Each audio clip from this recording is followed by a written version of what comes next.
biggest regrets of my entire poker career. The second time Andy Beal came, Doyle called me, and I basically didn't know him at all. Like, I had played in his game a decent bit, but like we weren't like friendly at the time, really, because I was still like hopping back and forth. So he must have asked someone for my number, because I definitely didn't have his number at the time. Yeah. And he called me and he was like, "Scott, are you in Vegas? Andy Beal's coming here tomorrow.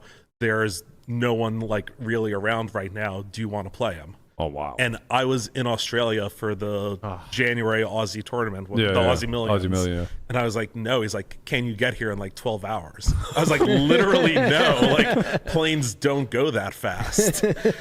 Did you at least consider it, though? I absolutely did.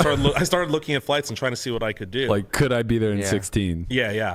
And then he just had Todd play him instead, and like Todd beat him for like 5 million or whatever. Man. And Unreal. And I was like, "Don't worry, Scott, it all worked out." I was like, "Yeah, cool, thanks." I remember asking if I could have a piece if I couldn't play, and he goes, "Of course not. Like, you can have any amount if you do." I'm like, "Okay, great, cool." Oh man, that's incredible. Yeah. Oh, that's a legendary story for sure. Back then on Full Tilt, there were about like 20 people always sitting 25-50, none of them playing each other.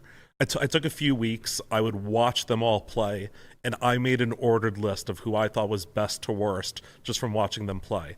And then I sat them one at a time from worst on better to not, like, quote unquote, scare other people. Because I thought if I just went in and beat the guy that I thought was the best, maybe everyone else would think that and give me no action. Right. So I basically just like made my own like ordered list, went through them, played them all, and then basically couldn't get any more action. And I was just like, okay, am I going to be a guy that another like the 21st guy that just sits around waiting for some like random like wreck to play me? And I really didn't want that. Like, I always viewed myself as the kind of guy that beat other pros. Yeah. Like Omar from The Wire. I was going to be the one who robs the drug dealers. I didn't want just some like to play some wreck who like barely knows poker. It felt like unsatisfying to me. If I wanted to play other people that were there like trying to earn and trying to battle.